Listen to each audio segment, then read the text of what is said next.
Krishna. So here's our second part, talking about the divine and demoniac natures. Krishna was speaking about the qualities. We began about what are the actual qualities of those who are not interested in spiritual emancipation and whose conduct leads to bondage.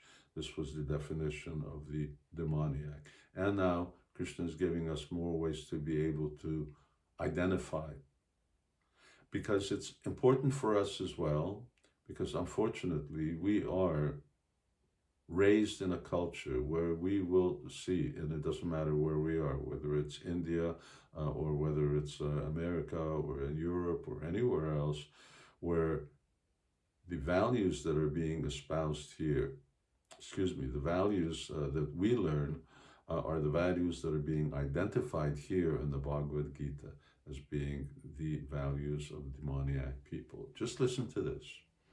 They say that this world is unreal and with no foundation, no God in control. They say it's produced of sex desire and has no cause other than lust. In other words, that unreal, meaning that you live once and that's it. So you may as well enjoy yourself while you're at it. And there's no God in control. We're not accountable to anybody else. Well, you may have your faith, that's all right. But actually what we teach and what they teach in school is ultimately that there is no God in control, because Darwinism and so on means that there is no God in control, even though they may talk about different types of faith, and there may be sort of the faith hour once a week. They say it's produced of sex desire and has no other cause other than lust, which means lust in the sense that we're just here to enjoy ourselves. And happiness, success is measured in how you satisfy your desires. This is what the world is all about, and it has no other purpose. And then what happens when you think like that? Following such conclusions, the demoniac, who are lost to themselves and who have no intelligence, engage in unbeneficial, horrible works meant to destroy the world. Now, when I first read this 50 years ago, I didn't quite connect with what are they doing to destroy the world? Is this about atom bombs and we're blowing up the world?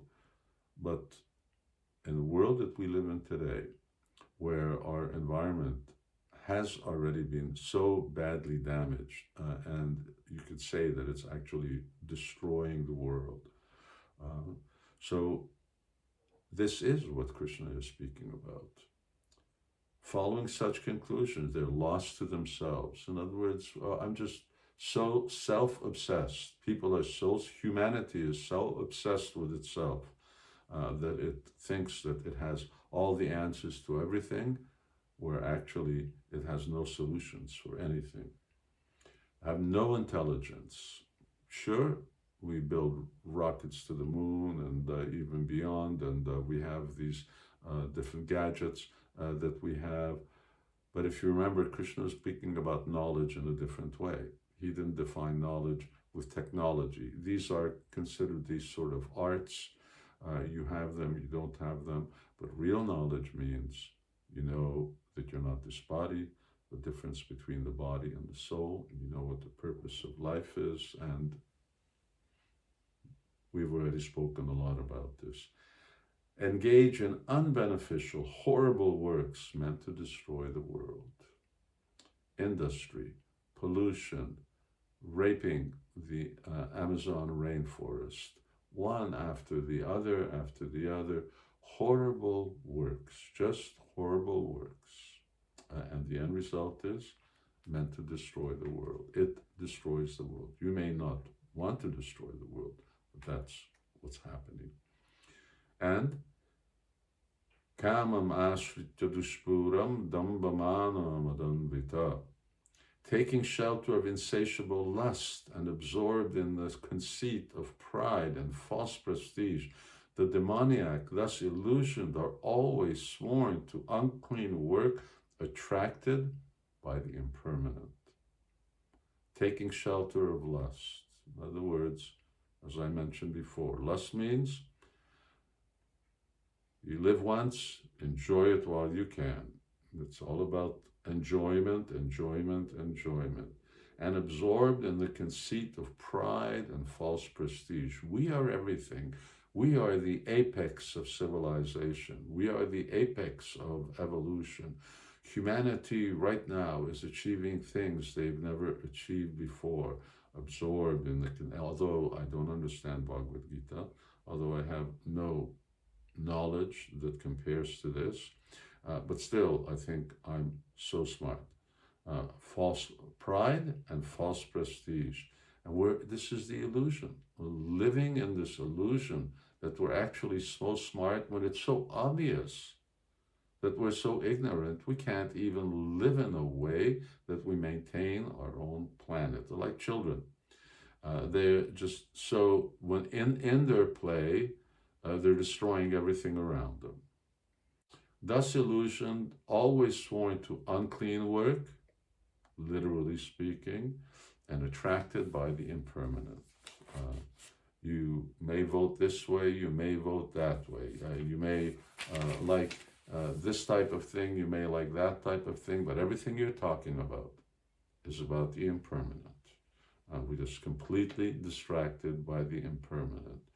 The car that I drive, the airplane that I fly, the clothes that I wear, the latest fashion, the latest trend, following the trend or the trendsetters. It's all about the impermanent. Nothing is about the permanent. And what is the psychology and mentality of such a person? They believe that to gratify the senses, satisfy my ears, eyes, nose, tongue, genitals, and so on, is the prime necessity of human civilization. Thus, until the end of life, their anxiety is immeasurable. And with that mindset, people are constantly living in anxiety. They need psychiatrists, they need all kinds of tranquilizers, medication, and so on, because they're constantly in anxiety because their whole life is about propping up something that's artificial. Thus, until the end of life, their anxiety is immeasurable, bound by a network of hundreds of thousands of desires, and absorbed in lust and anger. They secure money by illegal means for sense gratification. Lust, I want it, and when I don't have it, then anger. And in order to facilitate my enjoyment, then who is completely honest? Secure money by illegal means for sense gratification. And the person has a certain psychology, a certain type of thinking, how he poses himself to the world, which we will read about in the third session of the divine and demoniac natures.